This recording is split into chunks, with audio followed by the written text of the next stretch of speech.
તો દર્શક મિત્રો, વિરામ બાદ ફરી એકવાર હું ધર્મી આપનું હાર્દિક સ્વાગત કરું છું. આજે છે 148મી જય જગન્નાથની રથયાત્રા અને સવારથી જ જે રથયાત્રાની તૈયારીઓ છે તે કરી દેવામાં આવે છે. જે ભાવિ ભક્તો છે તેના દ્રશ્યો અમે તમારી સમક્ષ રજૂ કરી રહ્યા છીએ. સવારથી જ જે નિર્માણ ન્યૂઝની સ્ક્રીન ઉપર આપ જોઈ રહ્યા છો, રથયાત્રામાં ભક્તોને એક અનેરો જ ઉત્સાહ છે. તો બીજી તરફ પ્રસાદનું પણ એક અનેરું જ મહત્વ છે, વિશેષ મહત્વ હોય છે રથયાત્રામાં. અને જય જગન્નાથના નારા સાથે હાલ જે સમગ્ર વાતાવરણ છે તે એક પ્રકારે ગુંજી ઉઠ્યું છે. અને જે વાતાવરણ છે તે એક ખૂબ અલૌકિક વાતાવરણ થયું છે, ખૂબ પવિત્ર વાતાવરણ થયું છે. અને જે નાદ છે તે નાદ સાંભળીને જ આપણું મન પ્રફુલ્લિત થઈ જાય તેવી આ રથયાત્રા આજે યોજાય છે. ત્યારે રથયાત્રા ઉપર વાત કરવા માટે આપણી સાથે મુકેશભાઈ ઓઝા જેઓ ઉત્સવ વિશ્લેષક છે, તેઓ નિર્માણ ન્યૂઝ સાથે આપણે જોડાઈ ગયા છે. મુકેશભાઈ, સૌથી પહેલા તો આપનું હાર્દિક સ્વાગત છે નિર્માણ ન્યૂઝમાં. જય જગન્નાથ. મુકેશભાઈ, જો વાર્તાલાપની આપણે શરૂઆત કરીએ તો સૌથી પહેલા હું આપની પાસેથી જાણવા માંગીશ કે રથયાત્રાનું જે ઐતિહાસિક મહત્વ છે તે કેટલું છે અને આધુનિક યુગમાં રથયાત્રાનું જે મહત્વ છે તે કેટલું રહ્યું છે. ધર્મી, આમ તો 1548 થી આ જગન્નાથની રથયાત્રા પુરીથી શરૂઆત થઈ, ત્યારબાદ કાશી અને ત્યારબાદ કર્ણાવતી, અમદાવાદ અને આમ તો આ સમગ્ર દેશની અંદર ખૂબ જ ધામપૂર્વક, ઉત્સાહપૂર્વક, શ્રદ્ધાપૂર્વક ઉજવાઈ રહી છે. મહત્વ એટલું જ છે કે આપણે રોજ મંદિરે દર્શન કરવા જઈએ છીએ ઈશ્વરના, નારાયણના, અને નારાયણ જ્યારે આજે આપણને દર્શન કરવા આવે છે એ મહત્વની વાત છે. વાત એ છે કે ઇન્દ્રધૂમ નામનો રાજા અને એની પત્ની કુંડીચા પરમ ભક્ત, અને એ પરમ ભક્તના કારણે જગન્નાથને અવતાર લેવો પડ્યો, જગન્નાથને આ ધરતી પર જગન્નાથ બનવું પડ્યું. આ મૂળ વાર્તા છે, પરંતુ વાર્તા ઘણી લાંબી છે. મારે સંક્ષિપ્તમાં એ કહેવી છે કે જ્યારે ભક્ત હોય અને ભક્તાણી હોય અને ભક્તાણીને માં બનાવી દેવામાં આવે, એની જે મૂળ વાત છે કે ઇન્દ્રધૂમ અને તેની પત્ની કુંડીચા ખૂબ જ ભક્તિ ભાવપૂર્વક જગન્નાથ મંદિરની પૂજા સેવા કરતા હતા. અને જ્યારે ઇન્દ્રધૂમને સ્વપ્નમાં આવ્યું ને એને મંદિર બનાવ્યું, ત્યારબાદ જે મંદિરની સેવા પૂજા કરવા માટે એને રાજપદનો પણ ત્યાગ કર્યો ઇન્દ્રધૂમને, અને એટલો કૃષ્ણમય બની ગયો હતો. એની ભક્તિ, અનન્ય ભક્તિ, અપાર ભક્તિ હતી. નારાયણ જગદીશ જગન્નાથ પ્રસન્ન થાય છે અને કહે છે કે હે ઇન્દ્રધૂમ્ન, તું આટલી બધી ભક્તિ કરે છે. એના આંખોમાંથી, જગતના નાથના આંસુમાંથી અશ્રુ વહે છે અને કહે છે કે તારી ભક્તિથી હું બહુ જ ખુશ થયો છું, તારે જે માંગવું હોય માંગ. અને જ્યારે રાજપદ પાઠ બધું છોડી અને માત્ર ઈશ્વરના શરણમાં જ્યારે આવી ગયો હોય તો શું માંગે? એને કીધું ઇન્દ્રધૂમને કે હે પ્રભુ, તમે મને બધું જ આપી દીધું છે, તમે મને સર્વસ્વ આપી દીધું છે, પરંતુ મને હવે એક વરદાન આપો કે લોકો મારા વંશમાં, મારા જે પૂર્વજો થશે ત્યારે એ લોકો કહેશે કે આ ઇન્દ્રધૂમને મંદિર બનાવ્યું છે, જગન્નાથનું મંદિર ઇન્દ્રધૂમને બનાવ્યું છે. કોઈ પણ વ્યક્તિ, મારા કોઈ પણ વંશ વેલવાનો કોઈ પણ વ્યક્તિ એવું ન કહે કે આ મંદિર ઇન્દ્રધૂમને બનાવ્યું છે. એવા આશીર્વાદ આપો કે મારો વંશમાંથી જે પણ પ્રગટ થાય કે એ ક્યારેય એમ ન કહે કે આ જગન્નાથનું મંદિર ઇન્દ્રધૂમને બનાવ્યું છે. હવે આનો અર્થ શું થયો? આનો અર્થ એ થયો કે ઇન્દ્રધૂમનો કોઈ પરિવાર જ ન બને. અને આ બાજુ એની પત્ની કુંડીચા, એ પણ અનન્ય ભક્ત, એ પણ ખૂબ જ સેવા કરતી.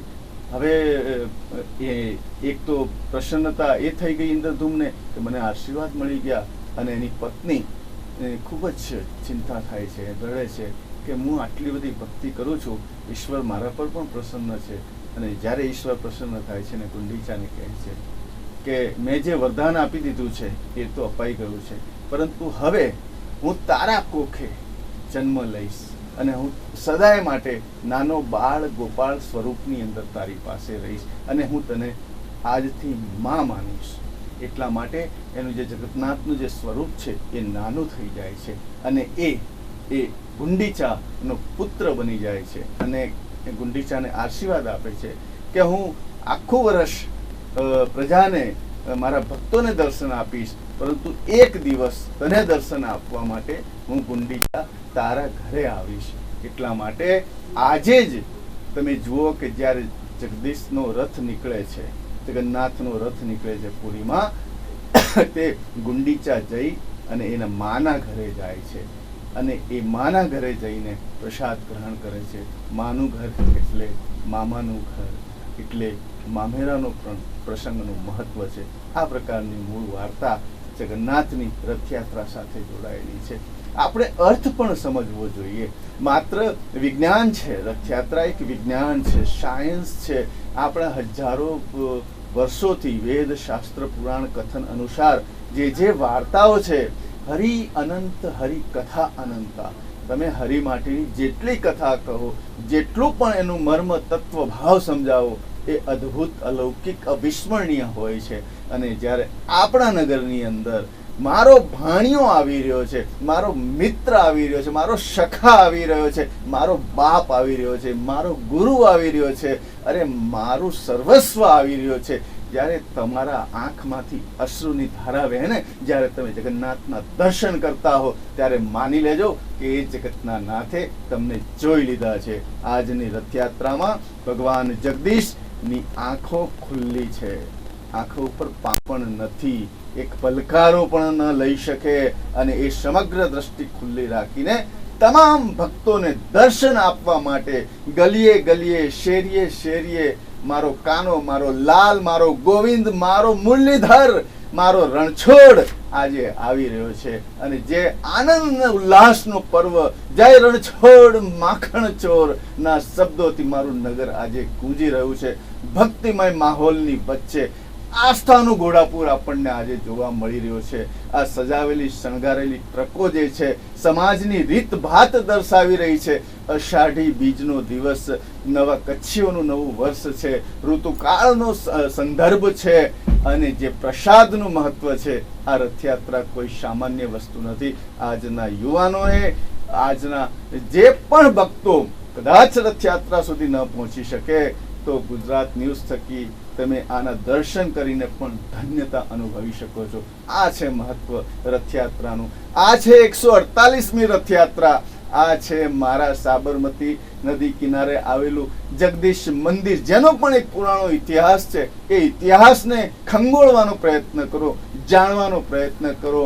ગીતા, મહાભારત, રામાયણ ઘરમાં રાખવાની વસ્તુ નથી. આ યુવા કાળની અંદર એનો અર્થ સમજાઈ જાય તો જીવનના મેનેજમેન્ટનું કર્મ સમજાઈ જાય. કર્મ સિદ્ધાંત અનુસાર આપણે જીવન જીવી રહ્યા છીએ. ઈશ્વર સાધના થકી આ રથયાત્રાને પવિત્ર દ્રષ્ટિકોણથી આપણે દર્શન કરીએ અને એનો લાભ પ્રાપ્ત કરીએ.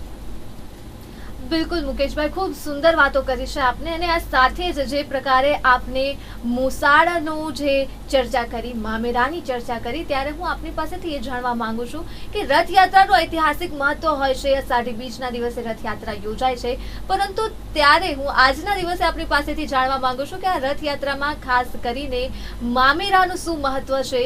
મોસાળ જે આપણે કહીએ છીએ, જ્યાં ભગવાન જગન્નાથ આજે જશે, મોસાળ શું હોય છે ને તે કેવી રીતે આવ્યું, અને તેનું ઐતિહાસિક જે વાત કરીએ તો તેની ઐતિહાસિક વાર્તા શું છે? માં અને માં, જ્યારે બે માં ભેગી થાય ત્યારે મામા કહેવાય. અને મામાના ઘેર કોઈ ભાણિયો આવે તો મામો ભાણિયાને દક્ષિણા, કપડા, પહેરામણી કર્યા વગર પાછો મોકલે? ન મોકલે. આ મૂળ વાત એ છે કે બેન સુભદ્રા સ્વર્ણનગરી જોવા આવે છે, દ્વારકાની, અને કૃષ્ણને કહે છે કે હે પ્રભુ, હે મારા ભાઈ, તું મને તારી